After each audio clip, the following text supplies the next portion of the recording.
Welcome to Playing with Perspective, the suspended animation podcast, where we hear real stories from real people and we tackle all sorts of fun topics in the areas of business, marketing, entrepreneurship, mindset, the arts, and, well, life itself. It's amazing what you will pick up. Thanks for joining us.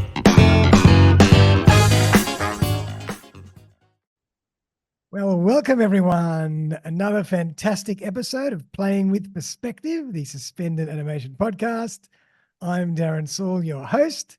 I have the fantastic Kellie Nissen back on the show. How are you, Kellie? Good, thank you, Darren. Thank you for having me back. My pleasure. I think you must have been one of the first 50 or 100 guests. Early. Yeah, it feels like a long time ago. Yeah, well, I'm glad you're back and we've got some great stuff to share. Yep. Kellie's always full of great insights and great knowledge. And today we're going to be chatting about giving people the courage to share their story. So for those of you who didn't have the pleasure of hearing Kellie first time, Kellie is the author of What Cancer Said and What I Said Back, and A Blink in Time, Tales from Goanna. As a director of Just Right Words and Right Angles Press, Kellie is passionate about guiding people through the process of sharing their story by writing and publishing a book they can be proud of. So this is something that everybody's doing at the moment, isn't it? It's becoming a real trend, writing your own book. Absolutely. It's like in business, people say it's the new business card. Yeah. And I think COVID could have had something to do with that. People had a lot of time on their hands. Yeah. So, I've still got to write a book about my podcast. Everybody keeps saying, you've done over 200 episodes. You've got to write a book. And I was brainstorming with some people and we thought we'd just do a quick little fun page on an insight from every interview. But I'll get there at some point. Oh my God, that sounds awesome. That sounds so good. Yeah. I think it might be a series, actually. But Kellie, tell us a bit more about you and what drives you to do what you do for the benefit of those who haven't seen you before.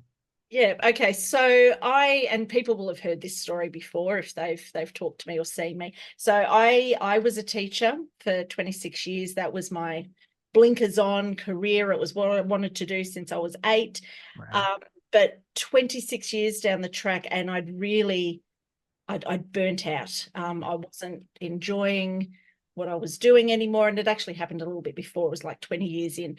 And I sort of was sitting there one day and I'd gone part-time and I went, what do I love doing? I love writing. I'll go and do a writing course. And I sort of fell into an editing course and then said, I really love that. So I thought, I'll just start an editing business, which everybody would know that's not always the way it happens. But 2019, I just went, no, that's it. I have to make this happen. And so that's when Just Right Words came into being, I suppose you could say. But what really drives me, so I need to say what drove me to start the business was the need for money. Yep.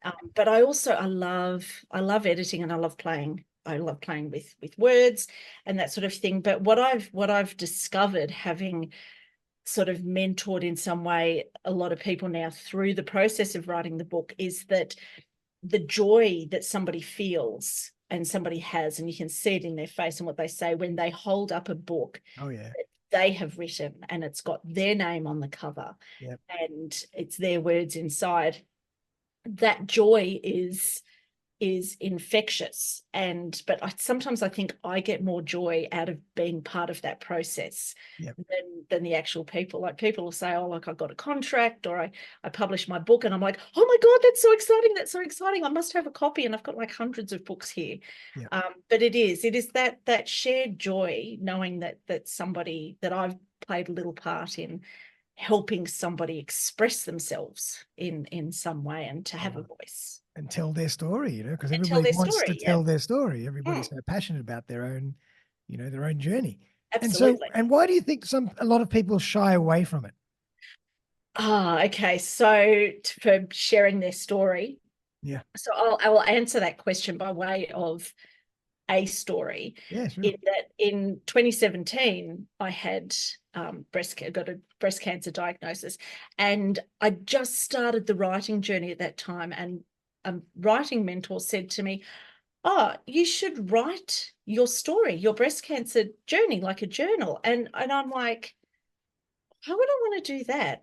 there are literally, and I Googled it one day, there are literally hundreds of breast cancer stories out there from people who've written memoirs about breast cancer and that sort of thing. And I'm like, why would I want to do that? Because my story, you know, I'm no better than them. They've all got more exciting stories than me.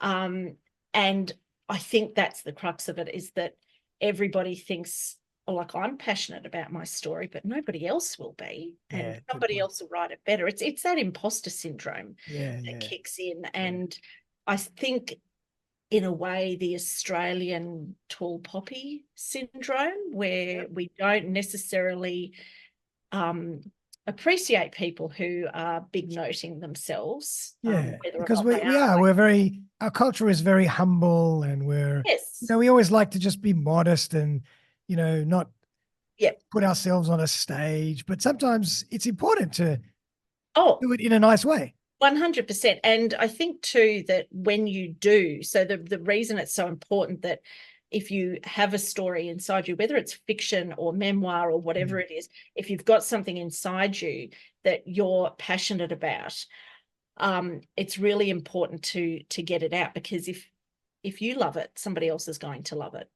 as well. It's not just going to be one person. But it also, for me, so when 5 years after that breast cancer diagnosis was when I went, I actually have to write this because it wouldn't go away. Right. And for me, that was almost like a turning point where I just went, okay, look, I had this thing and that's it. This is who I am now. And this is why. And it was almost like that release as well. It's like, I'm going to tell people exactly what I thought at that time. And I did. And I felt all the better for it. Whether or not everybody else feels better for reading it, not my problem. I feel better for it. So and I think that's just important to remember, that you're writing your story for you. Yes, and also for everybody else, because in this new world, of podcasting and audiobooks and technology and internet and content creation, we're all sharing our journeys and sharing ourselves, and we're all learning from each other. Yes. So I think it's important to give people, if you have something to say, there always is going to be an audience that will love to hear it and will find it valuable. So I think that's something that we have to mentally shift from. It's not a peacocking, boasting type of sentiment. It's more, how can I share and give value to people who might be interested in what I'm saying? And we're not forcing people to listen or to read. That's right. But it's there for people who do want that and do need that. Absolutely. That's a really good way to say it. Yeah. And tell us more about what the journey of writing a book was like. I mean, was it structured? Was it, did you get up every morning at 5 o'clock and write for 2 hours? How was the journey? What was it like? Yeah. So everybody is different with that. In the business, and particularly among fiction authors, we say that you're either a pantser, like flying by the seat of your pants, or you're a plotter.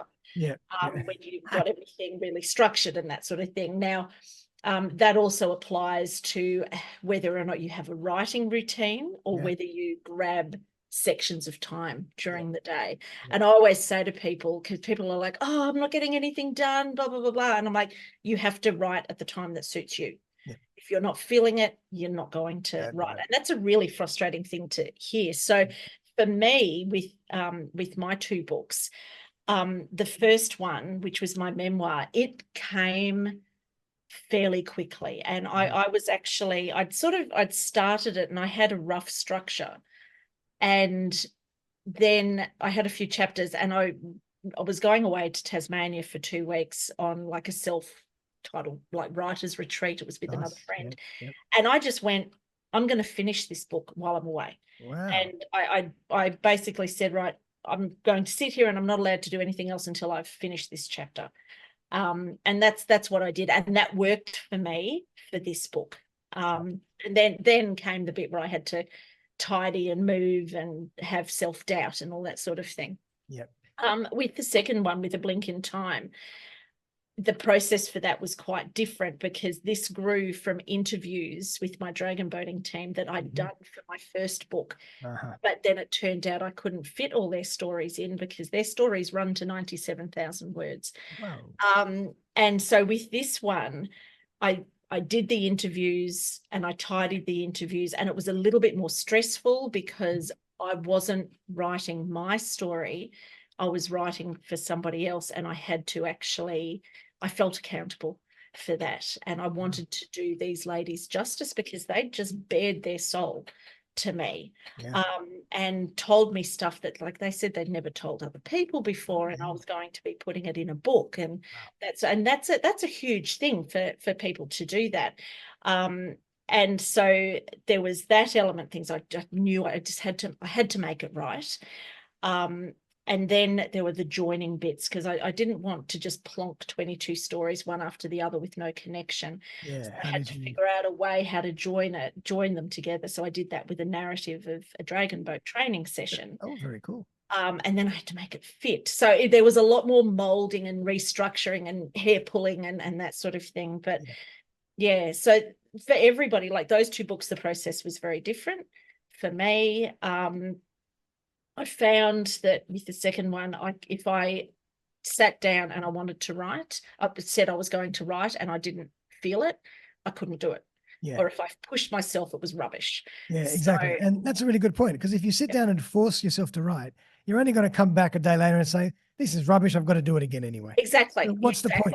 You might as well go off and do something that you enjoy, exactly. and that sort of thing. So, and it's the same with the clients that I work with. Like they've all got their different processes, but also when I'm working with somebody and I'm doing a restructure or a sort of a quasi ghost write with their book, that writing process again for me is very different, because I'm writing somebody else's words in their voice and I have to do them justice. That's right. As well. That's so true. Really, everything in this business is, there's not one cut and dry. Yeah. It reminds me of a great story. I was listening to a podcast with Matthew McConaughey, and he was talking about how he wrote his book.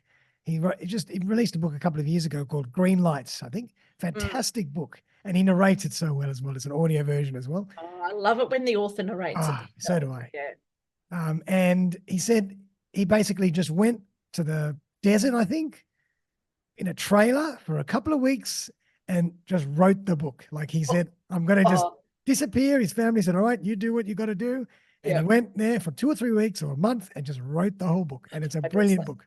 No distractions. No distractions. So that was his process. So everybody's got their own way of doing things. Yeah, exactly. And that's, I mean, a lot of authors too, they, if they've got a contract with a publishing house, they have a deadline as well. So there's a lot of writing that happens to deadlines. But if you're self-publishing, unless you've got a particular reason to set yourself, I mean, deadlines are good. But if there's no particular reason to set a hard and fast deadline, it does take some of that stress out of the process. Right. So. And that's a really good point. Let's actually talk about that, because now it's become a real trend to self-publish. Yes. You don't need to worry about Penguin accepting your manuscript or not. And the gatekeepers are gone. So tell us a bit more about the insights between self-publishing and publishing, and what the trends are like these days. Yeah, it is interesting. So there is a lot of self-publishing agencies that are sort of springing out of the woodwork and charging large sums of money for that process, which right. So they would facilitate you to self-publish it, and they would help you along the way. Yes, in theory. So they'll charge you to publish the book. And it is publishing is a very expensive business. So because it's not just, write the book and publish it. There's, write the book, you've got to pay somebody to lay it out so it looks nice. You've got to pay cover designer, you've got to pay the printer, you've got to distribute it. So there's a lot. Got to promote it. Yes, promote the book. Big deal. I know you can have the best book in the world, but if it sits in your shed, it's not going anywhere. Exactly. So, which is a good reminder to me. Yes. So, yes, there's a lot of things which, if you get a contract with a traditional publisher, they do all that for you. although you are expected to promote it yourself as well now, Right. because they often don't have the budget for that. But but they'll do all of that other work. The downside of that is that you, as the author, have very little control at the end of the day. About, you might not even have control about what the cover looks like. Yeah. So, but they pay for it, and they also, like, they take the lion's share of Right. the profits. So authors that are traditionally published usually get, it's usually around about 10% of the recommended retail price. Is that it? So if my book sells for $20 as the recommended retail price, I get $2 per book, less whatever else there is. And if it happens to be a picture book, I'll get $1 per book, because you have to share that 10% with the illustrator. Oh my God. Which is reasonable. And I actually, honestly, I think illustrators should get more, because the work that they put in is phenomenal. Yeah. And that's just sort of industry standard. Some other smaller publishers might pay higher royalties. Some of them expect you, like, they'll pay for all the ins and outs, but then they expect you to buy 400 books from them and then sell them yourself. So there are different ways. It pays to do your research. So if you're self-publishing and you're wanting to do it all yourself and not work with a self-publishing agency, you do still have all of those costs as well. So if you do the right thing, you'll get somebody to edit your book for you, because you don't want mistakes in there and stuff. If it needs illustrations, you need an illustrator, and they're not cheap. Although you can get cheaper illustrators, again, to do your homework. You'll want somebody to do the layout for you, because you don't want the text in so close to the spine that you've got to crack the spine to read it. And there are tricks. You'll need a cover designer. You'll need, to get a printer. Where are you going to print it? Are you going to have 500 copies in your shed, or are you doing print on demand? There is so much that you need to know. It's quite overwhelming. Really. So I publish with Ingram Spark, who do print on demand. Amazon also does print on demand. There are a few ones that do print on demand, which basically means the book sits there, and when you want to buy copies to sell, you press a button and they send them to you. So you self-publish both times? I self-published both of these. Yeah. So I suppose what I'm getting at is that if you want to self-publish, you have to do, it pays to do your research. I'm in a couple of groups, just random groups on Facebook, that are self-published authors in Australia, and the horror stories that you hear sometimes, and people say, oh, I went with this illustrator and look at what I got back, because I only paid $50 and all that sort of thing. Or I sent my books to this company overseas, and when I sent them back, oh God, the internal pages, 2 of the pages were upside down. I think it's, you pay for what you get with things like you do pay for what you get, but it's also, it's a risk. So for me, I just went, look, I'm going to test the waters with these 2 books and see, reasonable costs, streamline things a little bit. And so now I do offer that service where I will guide you through that mentor. Cool. So if someone wants to self-publish, you can guide them and put them in touch with all the right partners and get it all done. Yes, exactly. And they still retain control. Oh, good. Over the book, which is the big plus for self-publishing, is that you have absolute say in everything, because it's your book. It also means you own the mistakes that you make. That's right. And you also ghostwrite if people want that too, don't you? Yeah, I don't call it ghostwriting. I call it collaborating. So I will write, I'll do rewriting for people, or I'll take what they've already got and read through it, and then I'll add bits. I'll pop it up. I'll gap fill. I'll structure things around. But I call it collaborating or collaborative writing, because I'm constantly toing and froing with those people. Straight out ghostwriting, I worked out how much that would cost people, and not very many people could afford it. For what I would charge. So plus it would take me out for the whole year to do that. So I like restructuring and adding bits and sort of you know, tweaking. writing in somebody else's voice. Okay, very cool. That's good fun. Yeah. And so let's talk about the process for people and the costs just generally. And, you know, if people really are thinking about writing their own book, because a lot of people these days, you know, it's almost become another tool in your toolkit for marketing. You have to have your own book, because once you've got your book, then you can go and start your speaking tour, and then you can do this, and then you can do that, because you've got a book, and, you know, you have like a hook in the market. You've got a claim to fame. You've written a book. Yes. Okay, cool. Let's chat to you. Yeah, that person's got a book, therefore they must know what they're talking about. Exactly. Is pretty much what everybody's publishing and self-publishing and writing books and whatever else. So let's chat about the cost and the time. The cost and the time. Okay, so at the risk of sounding obnoxious and facetious, in terms of time and cost, it's a case of how long is a piece of string, sure, and how much does that string cost, because it depends whether you're going to buy it from the reject shop or from so, and we spoke a little bit about that before when we were saying, you know, you get what you pay for. In terms of time, some people I know and some authors will go, right, I'm going to give myself until the end of this month to finish this book, or to write this book. I'm going to start now, I'm going to finish now. They go off, they live in a cave, and they can do it. They bang it out. I know people who do that. Other people, it will take them 2 or 3 years, because they're only writing in their pockets, the pockets of time that they've got. For me, for what Cancer said, that took me probably about a year to actually write it, and then more to like fiddle faff and that sort of thing. With a blink in time, I would say it probably took 2 years. And again, that was because I interviewed and I rewrote and sort of went, oh my God, this isn't going to work, and rewrote again and that sort of thing. So for everybody, their process is different. But I would say, if you want like a number on it, if you give yourself a year to do the writing, the writing process, and, you know, unless you can do it full time, be reasonable, give yourself a year for that quality writing process. And then from there, probably another 6 months to get feedback, get some editing done.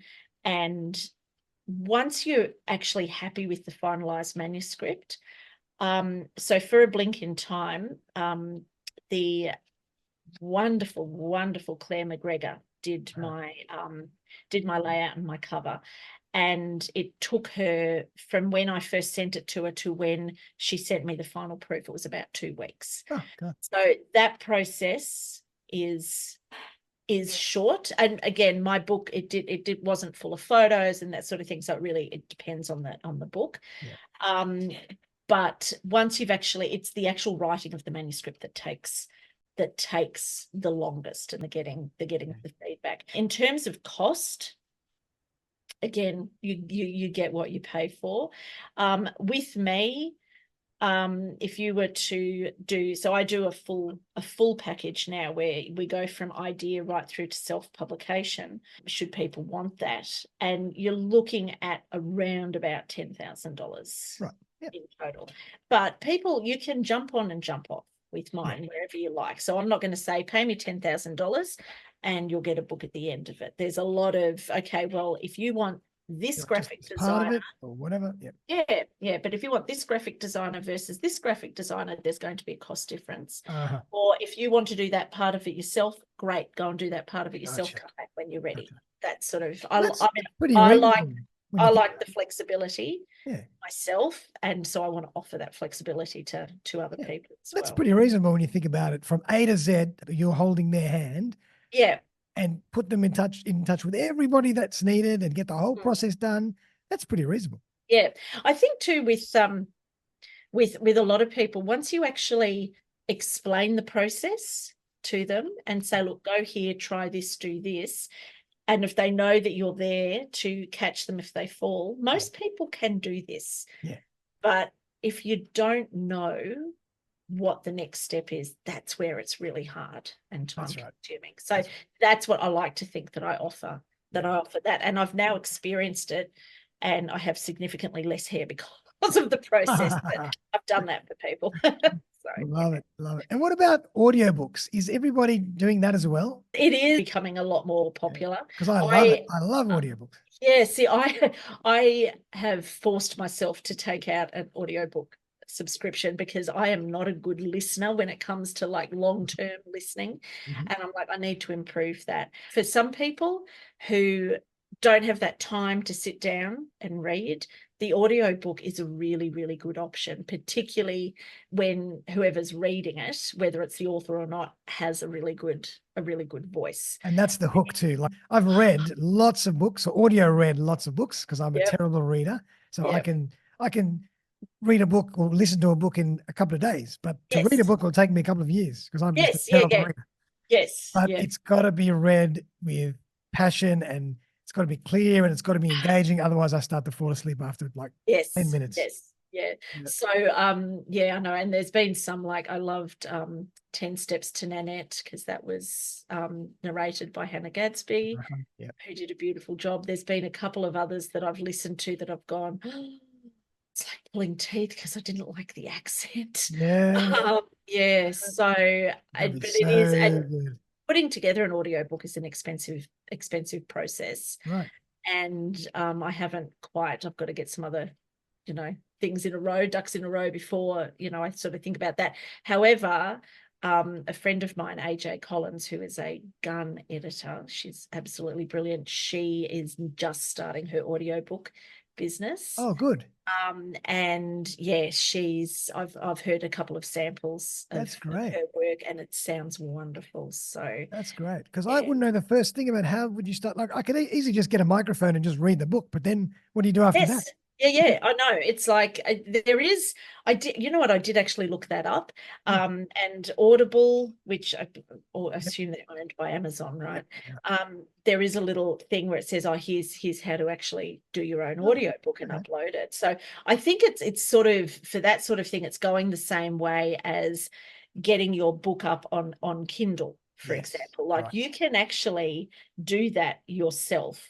And then set your price and whatever, and go in and make changes and everything, which is why there's a few sort of not so crash hot books on the Kindle at the moment, I think. But they're making it more accessible, I think, for people to do it themselves, should they wish to do so.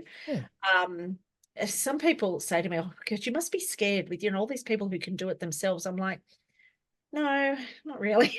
It's just one of those things. And people, if people are going to do it, often if they have trouble, they will then seek out somebody who does know what they're doing. And it's not something that you've got to do every day. So if you've got to do it, you want to do it properly.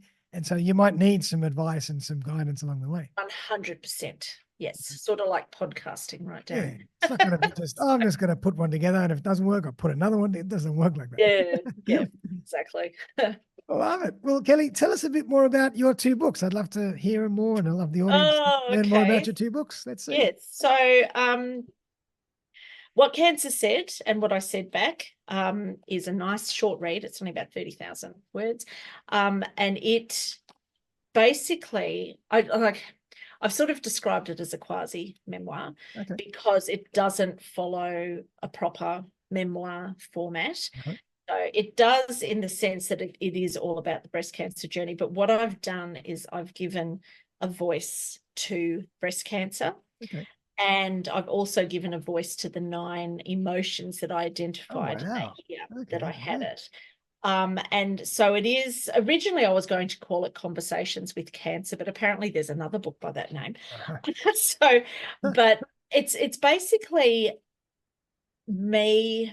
I reflect on the whole experience and tell the story at the same time. So I start off telling the story of my grandmother, who she had breast cancer and a couple of times, and a couple of other cancers and that sort of thing. And when I got diagnosed, she blamed herself, and it wasn't her fault because it wasn't genetic. So I sort of start with that, and I start with when I found the lump, and when there was, I had the diagnosis, and I move through that. But I address, each chapter addresses a different emotion. So I have a chapter about denial, and a chapter about shock, and a chapter about anger and determination and all of those other emotions. And all in there, I actually have those emotions and cancer having conversations with me. And it's a bit sweary.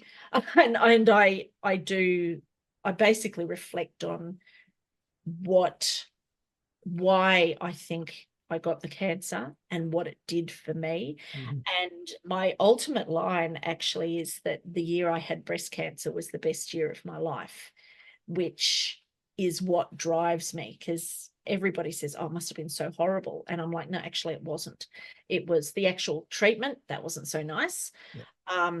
The brief fleeting thought that I might not be here the following year also wasn't nice, but ultimately that was my turning point that made me realize that I wasn't living my life. I was living the life everybody else wanted me to live. Wow. And so that's pretty much what the book is about in a nutshell. I have had people tell me that it made them cry in places, and which is fine. If a book brings out emotion in people, Good. whatever it is, then you've done your job. Absolutely. So in the process of writing that book, I think I said before that I thought, I'll just interview a few of my Dragon Boat team, because we're all breast cancer survivors or supporter members, so we know somebody on the team who has breast cancer. And I thought I'll just interview them and get some quotes from them that I can use to prop up my book. Yep. And so I interviewed them and I started writing up their stories, and realized that I couldn't just take out one quote or two. It was the whole story. And I ended up with, Natalie, her story is 20 pages long. Wow. Alone. So she has an amazing story, and her story is in here. But I realized that I couldn't put all of their stories in my memoir because it was going to become too bitsy. Yep. And so I decided I'd have to do a second book with them in there. So What Cancer Said has those original quotes in there to back up, shock and that sort of thing. And A Blink in Time, it starts off, there's the sunrise scene. So it's early morning training. We have to crack the ice off the boat in Canberra. Yeah. Before we Yeah. go out in the middle of winter. Yep. Early morning training, and we do a little bit of I think we get up to the bridge in the first section, and then I tell the coach's story. So Jenny's story is the first story to appear, and she's a supporter member. Her sister Lyndall is the one that had breast cancer. Mm-hmm. And she's the sweep in the boat. So their stories top and tail. Gotcha. And then I just work through the benches with each lady's just sharing their breast cancer story and what they learned from it. And there's some heartbreaking ones in there, and there are some seriously funny ones where Gillian, for example, she's the owner of Colleen's Mastectomy. She's a sort of a bit of a fill-in here because she doesn't do dragon boating, but she owns the mastectomy bra shop in Canberra. So I've plonked her in the boat, even though she has no desire to go dragon boating. But her stories are hilarious about, her family, the stuff that they sent her. She always went in for her chemo with some random wig or something. She dressed up as I think it was as a zombie for Halloween in there, and everybody in there thought that she was really sick and that sort of thing. But just that, everybody's attitude and what, I'm just going to go and live my life. There's some really beautiful, and they're all different. Like, they're all the same, but they're all different. Yeah. And I probably haven't described that particularly well, but A Blink in Time's all about ladies with breast cancer and dragon boating and why we're all so awesome. Basically. And why Go Anna? What's the okay. Go So Anna. Goanna is the unofficial, what's the official name of our team and our boat. So it's Go, capital Go, and then Anna, capital A, double N-A. So Anna Wellings Booth was the founder of Dragons Abreast Canberra 25 years ago. So it's our 25th birthday this Yeah. year. Okay. We started off, I wasn't actually there, but we started off as we were the second Dragons Abreast Australia dragon boat team in Australia. The first one I think was up in Darwin. Oh, wow. But we're now, that one doesn't exist anymore. We're now the longest running Dragons Abreast Australia team. Amazing. But it was all kicked off by Anna Wellingsbooth. And the story is that when Anna was paddling, sometimes, and we're on the lake in Lake Burley Griffin, and sometimes people would be walking around the lake and there'd be friends of hers. And from the side, they'd yell, "Go, Anna!" and that's just where cool. that came. So when she wasn't dragon boating anymore, the team decided to honor her by naming the boat. How cool is that? So, Well done. and Love it. there's a couple of the ladies, they're like foundation members as well. I had a feeling that it must have been the name of the boat or the name of the team or something. Yes, yeah. So Tales from Goanna is Tales from Inside the Boat, basically. How cool is it? So, Well done. Well yeah. done. And you think there's a third book somewhere there, or I think you've had enough for a while? With this one, I don't know. I'm just I feel like I'm somewhat spent after this one, and I'm like, oh, I couldn't do the same structure again. I'd have to come up with something different. But there's been a couple of the ladies that have joined the team since I actually did the interviews for the book, and they're all like, oh, so how do you get in the book? And I'm like, and then somebody said, oh, maybe she'll do another one. I'm like, oh my God. But you know what? Never say never. Because I really enjoyed the process, but it's 100% been a labor of love. And we're launching the book on Friday, the 22nd of March in Canberra. So some of the ladies are getting up and speaking. It's just going to be a celebration. So have you got an official place to launch it, or what's happening actually? Oh, so it's we're launching it at Gorman Arts Centre in Canberra, in Braddon. It's so just anybody who wants to come along who's in Canberra is welcome to pop along. It'll be at 5:30. Gorman Arts Centre in Canberra. I will probably do a signing at the Book Cow. Kingston, it's just that space is too small for a launch now for this. I'm just like, I'd love to say, oh yeah, I'm going to go on a big book tour and blah, blah, blah, blah. The lady who edited this book, the second book for me, Karen Sutcliffe, she's also an author. She writes fiction, romance, fantasy fiction. Her 3 books, her trilogy, are all about dragon boating. And we talk all the time about we're going to go on this book tour. It's going to be the Karen and Kellie show and that sort of thing. And, it'd be really awesome if we could make that happen. So who knows? Never say never. You never know. Always plan ahead. Yeah. Well done. I love it. Well, I mean, well done. And so I'd love to hear just a bit more about how you work. And obviously you're doing a few different things. If people want to work with you, maybe give them a bit of an insight into how you actually do that and how they can find you and all that kind of stuff. Yep, sure. So first things first, I always I like to get people on a Zoom and just do this half hour, have a chat, that sort of thing. So I don't charge for that. We get to know each other. It's just an informal chat. Tell me about your book. You can send me something to read if you want to, or just talk about your ideas. And it's really that time to sort of ask any questions and to see if we get along, because not everybody in the world gets along. And, sometimes it might be like somebody thinking you're not quite the right editor for me, or I don't think you really understand my concept, which is fine. And you're going to be going into a 2-year potentially relationship with exactly.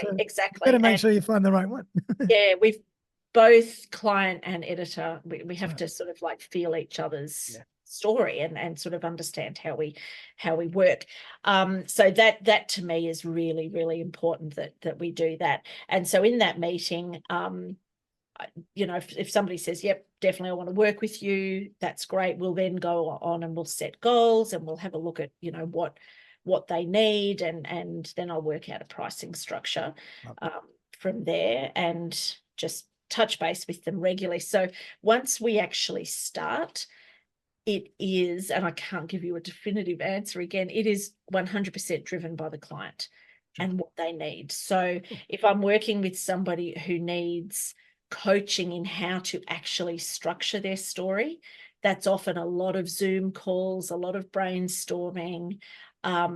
They will send me their work. I'll have a look. I'll send back suggestions. It's a lot of to and fro. Yeah. And whether that's on Zoom or via email, it really is up to the person that I'm working with.